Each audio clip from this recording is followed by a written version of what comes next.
হিন্দু মুসলমান ছাড়া তার কথা নেই, কেটে দেবো মেরে দেবো। সেই মেয়েদেরকে বলছে 500 টাকা চাকর, মেয়েদেরকে সম্মান করে না, সেই মানুষটাকে কে ভোট দেবে বলুন? উনি ভাবছেন খড়গপুরের রবিনহুড বা দাবাং, কিন্তু খড়গপুরে উনি 500 লোকের মিছিল করতে পারবে না। মার্কেট, গোলবাজার, গেট বাজার, নয়া বাজার, একটা দোকানে বিদ্যুৎ নেই, রেল চেষ্টাও করে না, তাহলে জল আলো বিদ্যুৎ আমরা দিই। আজ খড়গপুরে ইলেকট্রিক চুল্লি ছিল না, খড়গপুরে আইসিইউ ছিল না, ডায়ালিসিস হতো না, স্টেডিয়াম ছিল না, আমাদের আমলে হচ্ছে। লাইট খড়গপুরে অন্ধকার মুক্ত করেছি, শ্মশানগুলোর উন্নয়ন করেছি, বাচ্চাদের জন্য পার্ক করেছি। তো দিলীপ ঘোষের তো একটা কাজ, আপনি খড়গপুরে একটা পোস্টার দেখেন তো, উনি রেলের মানে কি বলবো, রেলের ব্রিজগুলো দেখে বলছে আমি করেছি। তো ওটা কি দিলীপ ঘোষের কাজ না কোনো এমএলএর কাজ? ওটা তো রেলের কাজ। খড়গপুরকে ভালোই বাসে না, ওই আসে তরোয়াল ঘোড়া চলে যায়। নিকাশির একটা বড় সমস্যার কথা তারা বলছে। রেলের কোনো ড্রেনেজ সিস্টেম নেই, 10 বছর ড্রেন পরিষ্কার করে না, সম্ভবত তারা না পরিষ্কার করতে সেই জল এলাকায় ভেসে যায়। যদি খড়গপুরের মানুষ আশীর্বাদ পায়, খড়গপুরে অবশ্যই সোয়ারেজ সিস্টেম নতুন করে তৈরি হবে।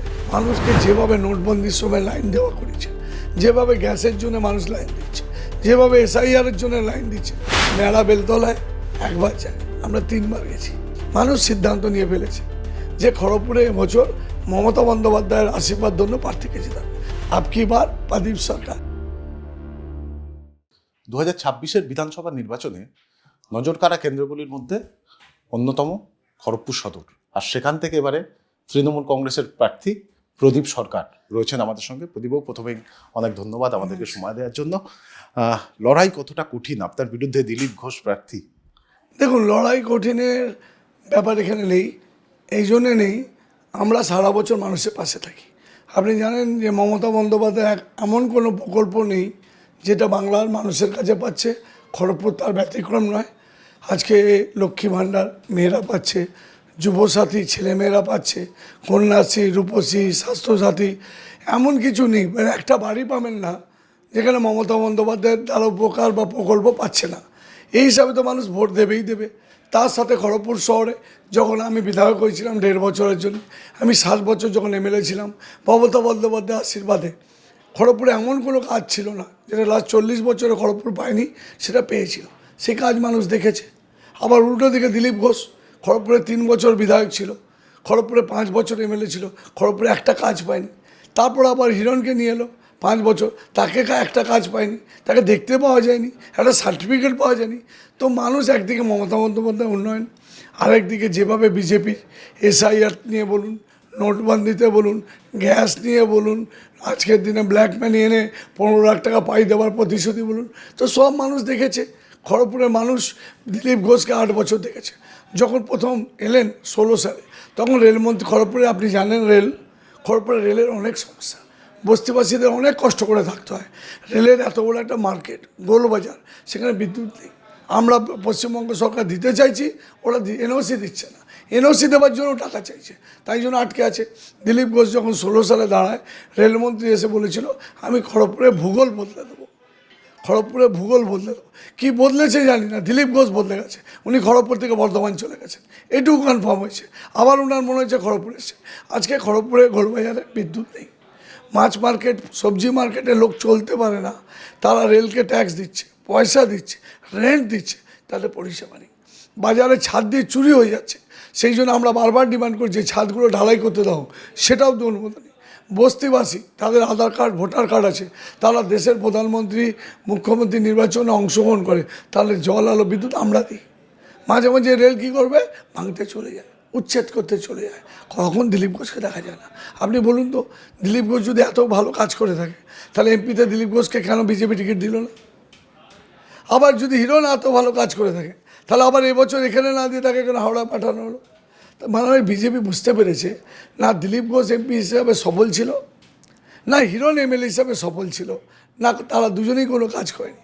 এখন দিলীপ ঘোষ বায়না ধরেছে খড়গপুরে দাঁড়াতে চাই, উনি ভাবছেন খড়গপুরের রবিনহুড বা দাবাং, কিন্তু খড়গপুরে উনি 500 লোকের মিছিল করতে পারবে না।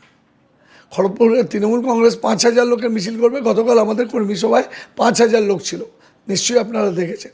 কিন্তু দিলীপ ঘোষকে বলুন তো, ওই কিছু লোককে টাকা পয়সা দিয়ে বাইক র্যালি করবে, আর ধর্ম ছাড়া, হিন্দু মুসলমান ছাড়া তার কথা নেই, কেটে দেবো, মেরে দেবো, মেয়েদেরকে অসম্মান। খড়গপুরে এর আগে একটা রাস্তা উদ্বোধন করতে এসেছে।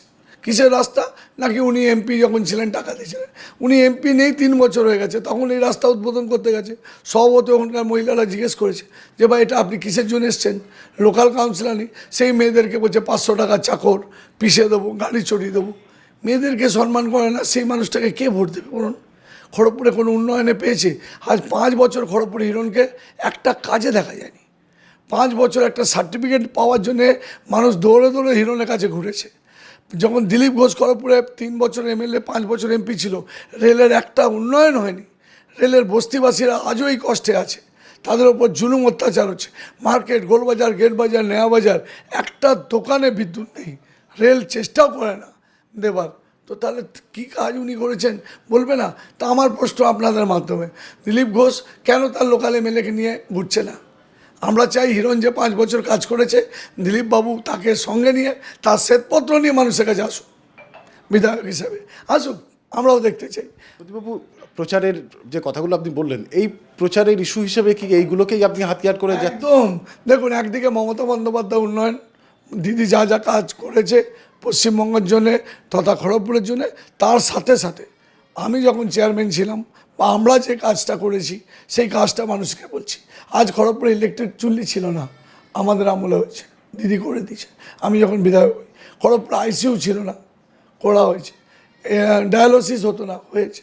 স্টেডিয়াম ছিল না, ধোনির শহর এটা, রেলের স্টেডিয়াম একটা, সেই স্টেডিয়াম আমরা করেছি। অর্ধেক কাজ হয়েছে, বাকি আছে। অডিটোরিয়ামের অর্থ বরাদ্দ হয়ে গেছে। তারপরে মালঞ্চাক রোডের খাসজঙ্গল মৌজা 70 বছর বামফ্রন্ট করতে পারেনি, কেউ করতে পারেনি, ওটা আমি বিধায়ক হওয়ার সময় মমতাদি করে দিয়েছে। তো এত কাজ আমরা একদিকে ইন্দা ওটি রোড করেছি, লাইট খড়গপুরে অন্ধকার মুক্ত করেছি, শ্মশানগুলোর উন্নয়ন করেছি, বাচ্চাদের জন্য পার্ক করেছি।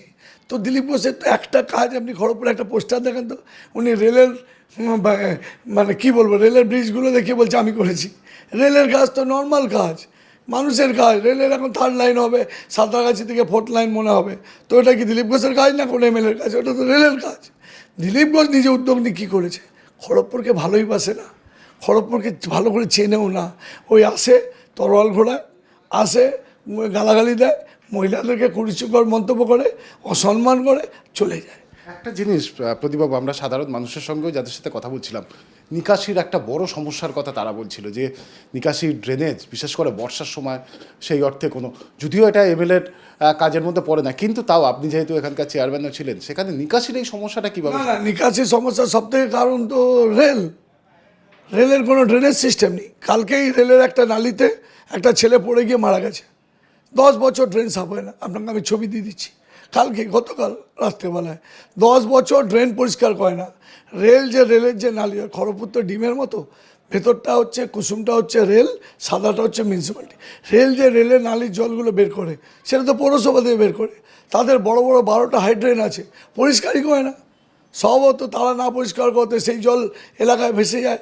আমরা বহুবার রেলকে বলেছি, শোনে না, বাধ্য হয়ে আমাদের পৌরসভা করতে হয়, করি। কিছু কিছু জায়গায় হয়। তবে আমি বিধায়ক যদি খড়গপুরের মানুষের আশীর্বাদ পাই, খড়গপুরে অবশ্যই সোয়ারেজ সিস্টেম নতুন করে তৈরি হবে।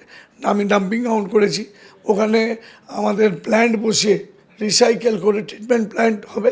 খড়গপুরে জলের অলরেডি অমৃত প্রজেক্টে ট্রিটমেন্ট প্ল্যান্ট চলে এসছে, সেখানে রাজ্য সরকার অর্থ দিচ্ছে, দিদি আলাদাভাবে মমতা বন্দ্যোপাধ্যায়, যে আগামী দিনে আমাদের কাজ শুরু হয়ে গেছে।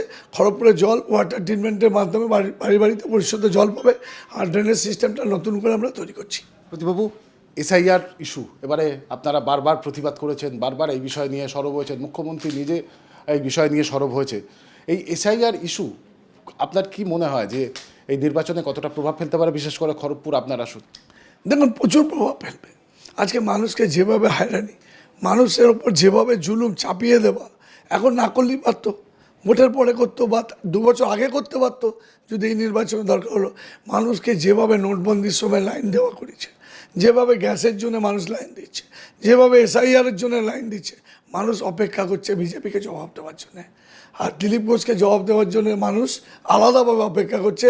মানুষকে বলে না, বাংলায় একটা কথা আছে, ন্যাড়া বেলতলায় একবার যায়, আমরা 3 বার গেছি, 3 বার। খড়গপুরে বোকা মেনেছি 16 সালে, দিলীপ ঘোষ বিধায়ক হয়েছে, কিছু করেনি। 19 এমপি হয়েছে, কিছু করেনি। 21-এ বিধায়কও ছিলেন, কিছু করেনি।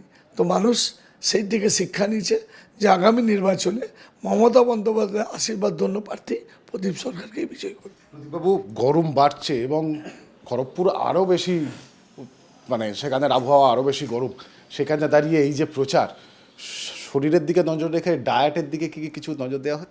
দেখুন, আমি তো একটু খাওয়া তো কন্ট্রোল হয় না, তবে মানে একটু খেতেও ভালোবাসি, অসুবিধা কিছু নেই।